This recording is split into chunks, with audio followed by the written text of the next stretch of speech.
প্রিয় ষষ্ঠ শ্রেণীর শিক্ষার্থীরা, সবাইকে গণিত ক্লাসে স্বাগতম। আশা করি তোমরা সবাই ভালো আছো, আমিও ভালো আছি। প্রিয় শিক্ষার্থীরা, আমরা অভিজ্ঞতা 2 এর পূর্ণসংখ্যার জগৎ এই বিষয় নিয়ে আলোচনা করছিলাম। প্রিয় শিক্ষার্থীরা, আমরা গত সেশনে যে বিষয়গুলো নিয়ে আলোচনা করেছিলাম সেটা নিশ্চয়ই তোমাদের মনে আছে। রাহাত, তুমি বলো, আমরা গত সেশনে যে বিষয়গুলো নিয়ে আলোচনা করেছিলাম সেগুলো কি? আচ্ছা, ঠিক আছে, থ্যাংক ইউ রাহাত, তোমার উত্তর সঠিক হয়েছে। আমরা গত ক্লাসে পূর্ণসংখ্যার জগৎ নিয়ে আলোচনা করেছিলাম।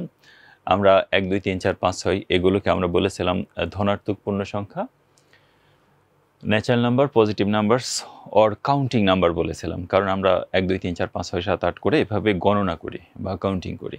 এই কারণে আমরা এগুলোকে কাউন্টিং নাম্বার বা গণনাকারী সংখ্যা।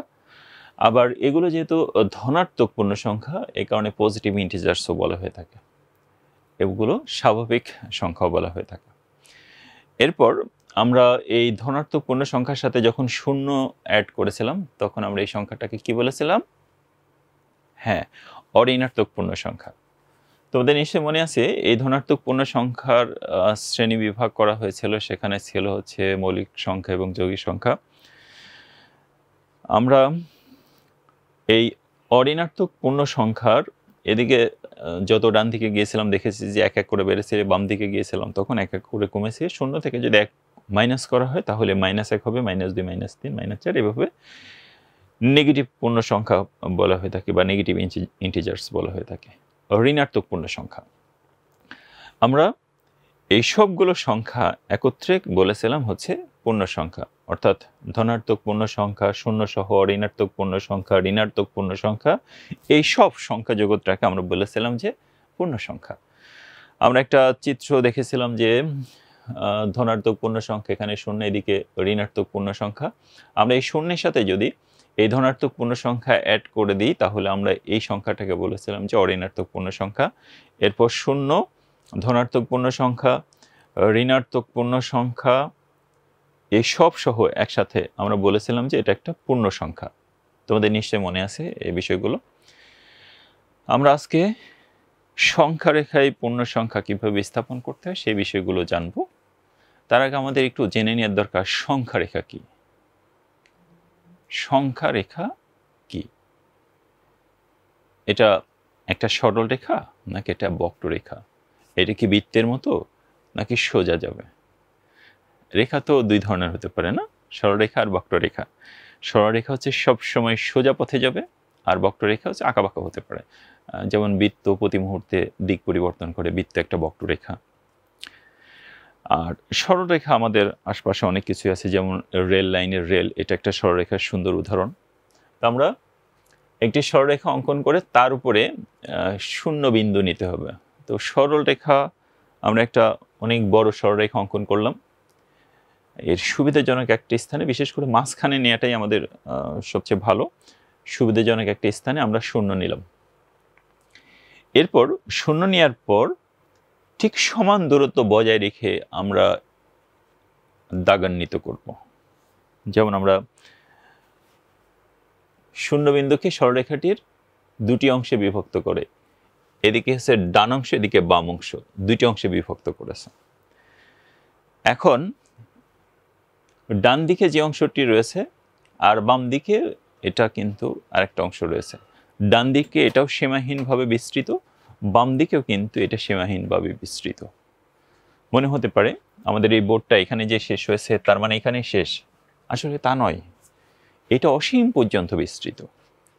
ঠিক একইভাবে আমাদের এই বাম দিকের এখানে এসে শেষ হয়েছে, কিন্তু রেখাটা এখানেই কিন্তু শেষ নয়, এদিকেও অসীম পর্যন্ত বিস্তৃত, এটা সীমাহীনভাবে বিস্তৃত।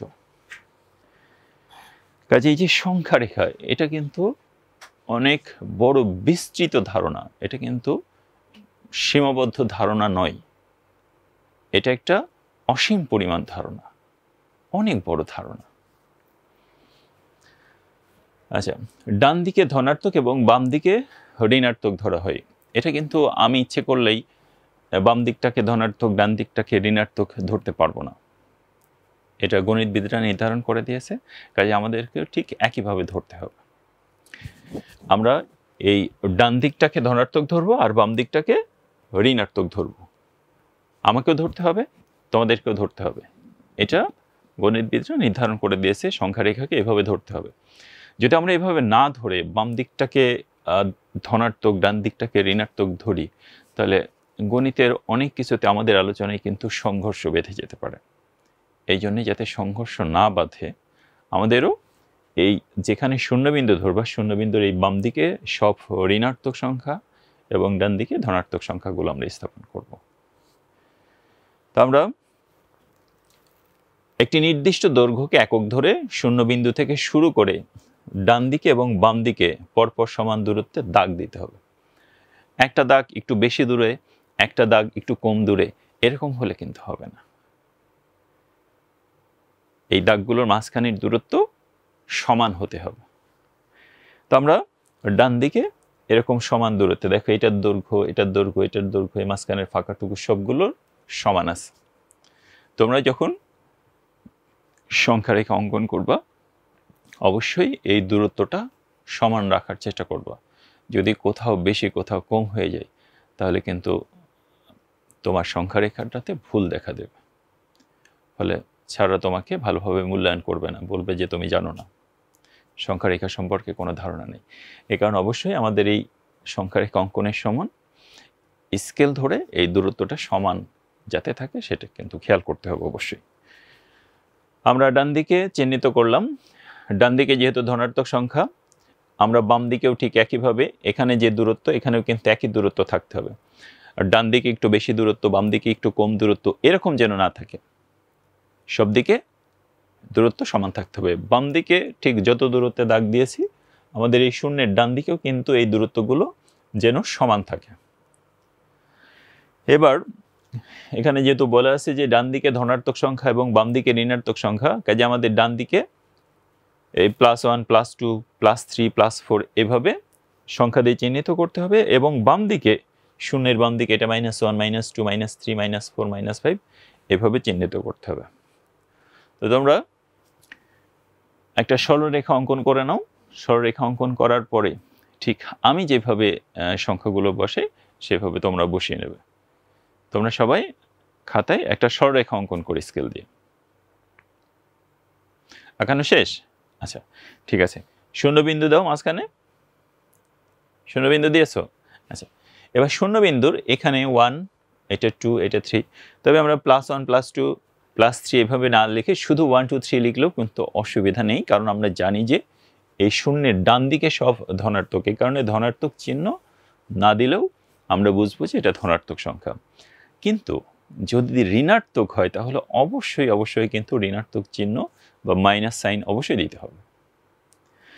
যেমন আমাদের এই শূন্যের এই বাম দিকে এটা -1, -2, -3, -4, -5 এভাবে সংখ্যাগুলো বসাতে হবে। তাহলে আমরা এভাবে -1, -2, -3, -4, -5, -6, -7, -8 দিয়ে চিহ্নিত করলাম। দেখো আমাদের এখানে কিন্তু অবশ্যই এই মাইনাস বা ঋণাত্মক চিহ্ন এটা দিতে হবে। এটা যদি না দিই, তাহলে কিন্তু আমাদের সংখ্যা রেখা ঠিক হবে না। তাহলে আমরা সংখ্যা রেখায় কিভাবে সংখ্যাগুলো বসাবো? শূন্যের ঠিক ডান দিকে সমান দূরত্ব বজায় রেখে 1, 2, 3, 4, 5, 6, 7, 8 করে এভাবে অসীম পর্যন্ত বিস্তৃত হবে। আমাদের সংখ্যা রেখা কি 8এই শেষ, নাকি ওইদিকে আরও আছে? ওইদিকে আরও আছে, একটু ওইদিকে অসীম পর্যন্ত বিস্তৃত। এই সংখ্যা রেখার উপরে 1 কোটিও আছে। তবে 1 কোটি হতে হলে আমরা ঠিক যত দূরত্ব বজায় রেখে দাগান্বিত করেছি, অনেক দূর পর্যন্ত যেতে হবে 1 কোটিতে যেতে হলে। ঠিক বাম দিকে, শূন্যের বাম দিকে -1, -2, -3, -4 করে এভাবে এদিকেও কিন্তু অসীম পর্যন্ত বিস্তৃত। যদি অসীম পর্যন্ত বিস্তৃত হয়, তাহলে আমাদের এই সংখ্যা রেখার এদিকে কি দেওয়া উচিত? প্লাস অসীম, না? আর এদিকে মাইনাস অসীম দেওয়া উচিত। হ্যাঁ, আমরা ঠিক আসলেই তাই করব। এই যে দুই দিকে সীমাহীনভাবে এবং তা অসীম পর্যন্ত বিস্তৃত বোঝাতে আমরা ডান দিকে +∞ বা অসীম এবং বাম দিকে -∞ বা মাইনাস অসীম চিহ্নিত করব। আমরা আগের মতোই শূন্য ধরে এদিকে ধনাত্মক, এদিকে ঋণাত্মক চিহ্নিত করে -1, -2, -3 দেখো আমরা বাম দিকে কিন্তু মাইনাস ইনফিনিটি চিহ্নিত করেছি এবং ডান দিকে প্লাস ইনফিনিটি। আমরা যদি এই চিহ্নটা নাও দিই তাতেও আমাদের কোনো অসুবিধা নাই, কারণ আপনি শুধু ইনফিনিটি দিলে এটা প্লাস ইনফিনিটি নির্দেশ করবে, এই কারণে আমাদের ওই পাশে পজিটিভ ইনফিনিটি না দিলেও চলবে। কিন্তু এই পাশে অবশ্যই আমাদের এখানে মাইনাস ইনফিনিটি দিতেই হবে, নেগেটিভের দিকে মাইনাস সাইন দেওয়া বাধ্যতামূলক। কিন্তু ডান দিকে ধনাত্মক চিহ্ন না দিলেও আমরা ধনাত্মকই বুঝব। আচ্ছা, এরপরে আমরা যদি বিভিন্ন সংখ্যা চিহ্নিত করতে চাই, সংখ্যারেখার উপর ধনাত্মক পূর্ণ সংখ্যা 2 স্থাপনের জন্য শূন্যবিন্দুর ডান দিকে 2 একক দূরের বিন্দুটি গাঢ় গোল চিহ্ন দ্বারা আবদ্ধ করি। তারপর সেই গোল চিহ্নিত বিন্দুটি আসলে -2 এর অবস্থান নির্দেশ করবে। এখন তোমাকে এই সংখ্যা রেখায় বিভিন্ন সংখ্যা চিহ্নিত করতে বলল যে +2 সংখ্যা রেখায় কোথায় অবস্থিত সেটা চিহ্নিত করো, -5 সংখ্যা রেখায় কোথায় অবস্থিত এটা চিহ্নিত করো। তখন আমরা কি করব? এই যে 0 থেকে এটা হচ্ছে -2 চিহ্নিত হলো। ঠিক একইভাবে আমরা যদি -6 এটা যদি সংখ্যা রেখে স্থাপন করতে চাই, সংখ্যা রেখার উপর ঋণাত্মক পূর্ণ সংখ্যা -6 স্থাপনের জন্য শূন্য বিন্দুর বাম দিকে 6 একক দূরের বিন্দুটিকে গাঢ় গোল চিহ্ন দ্বারা আবদ্ধ করো, তাহলে এই বিন্দুটি হবে -6 এর অবস্থান। তাহলে চলো আমরা -6 এর অবস্থান কিভাবে চিহ্নিত করতে হয় সেটা একটু দেখে নিই। প্রথমে আমরা আগের মতো একটা সরলরেখা অঙ্কন করলাম, এই সরলরেখা ঠিক মাঝখানে শূন্য দ্বারা চিহ্নিত করলাম। এই শূন্যের এই ডান দিকে ধনাত্মক পূর্ণ সংখ্যা 1 2 3 4 5 6 করে এবং বাম দিকে ঋণাত্মক সংখ্যা চিহ্নিত করি, এগুলো -1 -2 -3 এভাবে -8 পর্যন্ত এবং ডান দিকে +8 পর্যন্ত।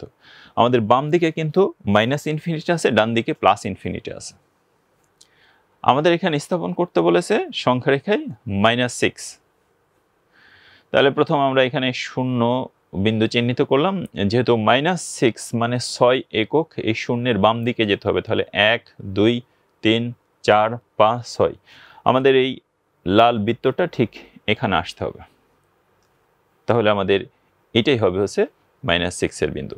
এই যে এই বিন্দুটাই হচ্ছে আমাদের -6 এর বিন্দু। তো আমরা এই -6 এর বিন্দুটা একটু গোল দ্বারা চিহ্নিত করে রাখবো। সংখ্যা রেখায় বিভিন্ন সংখ্যা যদি চিহ্নিত করতে বলে, তোমাকে চিহ্নিত করতে বললো 2 -5 -3 -4 10 11 অথবা 5, এরকম বিভিন্ন সংখ্যা কিন্তু সংখ্যা রেখায় চিহ্নিত করতে বলতে পারে। সেক্ষেত্রে আমাদের আগে একটা সংখ্যা রেখা অঙ্কন করতে হবে, এরপর দেখতে হবে সর্বোচ্চ সংখ্যা কত আছে। যদি তোমাকে -13 চিহ্নিত করতে বলে, -13 চিহ্নিত করতে বলো, তাহলে তোমাকে অবশ্যই এই সংখ্যা রেখার বাম দিকে -13 পর্যন্ত কমপক্ষে থাকতে হবে, ডান দিকে +13 পর্যন্ত লিখবা। তোমাকে চিহ্নিত করতে বললো 10, কিন্তু আমি তো এখানে 8 পর্যন্ত লিখেছি, তাই না? কিন্তু 8 যদি হয়, আমাকে 10 চিহ্নিত করলে আমাদের সংখ্যা রেখা এই পর্যন্ত থাকলে কি আমরা চিহ্নিত করতে পারবো না? সেক্ষেত্রে আমাদের সংখ্যা রেখা আরেকটু বড় করতে হবে, বড় করে আমাদের 10 চিহ্নিত করতে হবে। এই কারণে 10 ওই সংখ্যাটা আমাদের সংখ্যা রেখার উপরে থাকতে হবে। যদিও সংখ্যা রেখা অসীম পর্যন্ত বিস্তৃত, কিন্তু আমাদের এই বোর্ডের সীমাবদ্ধতা বা খাতার দৈর্ঘ্যপ্রস্থের সীমাবদ্ধতার কারণে কিন্তু আমরা অনেক সময় এই সংখ্যাটা নাও পেতে পারি। সেক্ষেত্রে আমরা যে সংখ্যা চিহ্নিত করতে বলছে সেই সংখ্যাটা কিন্তু অবশ্যই থাকতে হবে। তো আমাকে এখানে -6 চিহ্নিত করতে বলেছে, এই কারণে আমরা -6 এর ঘরে এসে দাঁড়িয়ে পড়েছি। তো তোমাদেরও এরকম কিছু কাজ থাকবে, যে কাজ বিভিন্ন সংখ্যা তোমাকে সংখ্যা রেখে চিহ্নিত করতে বলবে। তো তোমরা সেই সংখ্যাগুলো অবশ্যই চিহ্নিত করতে পারবে। চলো আমরা একটু একক কাজ দেখি। এই একক কাজ হচ্ছে, এখানে অনেকগুলো সংখ্যা দিয়ে আছে, +5 -10 -6 -1, আবার এখানে -6 দিয়েছে, দুইটা -6 হয়েছে, এখানে একটা -6 এখানে একটা -6। তো একটা +6 হলেও কোনো অসুবিধা নেই, -6 হোক আর -7 হোক আর +6 হোক আর +7 হোক, আমরা ইনশাআল্লাহ সংখ্যা রেখাতে চিহ্নিত করতে পারবো। তোমরা খাতা কলম নিয়ে রেডি হও। আমরা এই কাজগুলো কিভাবে করতে হয়, এখানে যে সংখ্যাগুলো দেখা যাচ্ছে এই সংখ্যাগুলো সংখ্যা রেখায় কীভাবে স্থাপন করতে হয় সেই বিষয়গুলো আমরা একটু দেখে নিতে চাই। তো প্রথমে একটা অনেক বড় এরকম একটা রেখা অঙ্কন করো। হয়েছে? রেখা অঙ্কন হয়েছে নিশ্চয়ই। আচ্ছা, এবার মাঝখানে কি দিতে হবে? শূন্য। এই শূন্য আমাদের এই রেখাটাকে কিন্তু সমান দুই খণ্ডে খণ্ডিত করেছে, ওইদিকে ধনাত্মক খণ্ডে, এদিকে ঋণাত্মক খণ্ড, দুই খণ্ডে খণ্ডিত করেছে। এরপর আমরা সুবিধাজনক আকৃতি নিয়ে ডান দিকে 1 2 3 4 5 6 7 এভাবে অসীম পর্যন্ত খণ্ডে খণ্ডিত করব। একইভাবে বাম দিকেও কিন্তু আমরা সমান দূরত্ব বজায় রেখে, ডান দিকে সমান দূরত্বের বজায় রেখে এদিকেও কিন্তু আমরা -1 -2 -3 এভাবে চিহ্নিত করব। এখন প্রথমে আমাকে চিহ্নিত করতে বললো +5, তাহলে এই শূন্য থেকে বাম দিকে যাব নাকি ডান দিকে যাব? শূন্যের কোন দিকে প্লাস আছে? ডান দিকে আছে। যদি ডান দিকে হয় তাহলে আমাদের এখানে যেতে হবে 5 ঘর। তাহলে আমাদের এখান থেকে 1 2 3 4 5 এই বিন্দুটা আমাদের গোল করতে হবে। তোমরা ওই 5 এর ওই বিন্দুটা একটু গোল করে রাখো, ভরাট করে রাখো। করেছ? আচ্ছা, ঠিক আছে। এরপরে আমাদের চিহ্নিত করতে বলছে -10। এখন আমাকে বলো -10 আমরা এখানে যে সংখ্যা রেখা অঙ্কন করেছি সেটাতে কি -10 আছে? তাহলে আমাদের সংখ্যা রেখা আরো বড় করতে হবে।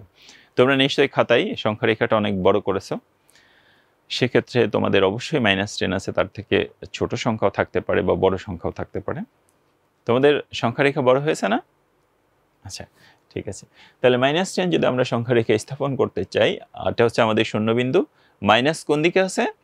বাম দিকে। তাহলে আমাদের ডান দিকে কিন্তু গেলে এখানে -10 পাবো না, আমরা এই শূন্যের বাম দিকে যাওয়া শুরু করব। এই শূন্য এখান থেকে 1 2 3 4 5 6 7 8 9 10 এইদিকে হবে হয়তো, আমাদের এখানে নাই, আমরা -10 স্থাপন করতে পারবো, কোনো অসুবিধা নেই। এরপরে -6, তো -6 এখানে আমরা আগে স্থাপন করেছি, -6 এখানে হবে একটা 0, 0-র বাম দিকে ঋণাত্মক, এই কারণে 1 2 3 4 5 6 এইখানে এসে হবে -6। এরপরে ঘ নাম্বারে আছে হচ্ছে -1, এটা শূন্য, -1 হচ্ছে এই বিন্দুটা। এরপরে যদি +6 হতো, এটা +6 যদি হতো তাহলে আমরা এখান থেকে 1 2 3 4 5 6 এখানে যে আমরা এই +6টা চিহ্নিত করতে পারতাম। তো এইভাবে আমাদের কিন্তু সংখ্যা রেখায় তোমাদের মূল্যায়ন যখন হবে বিভিন্ন সংখ্যা কিন্তু সংখ্যা রেখায় স্থাপন করা লাগতে পারে। এই জন্য সংখ্যা রেখায় অবশ্যই আমাদের সংখ্যা স্থাপন করতে হবে।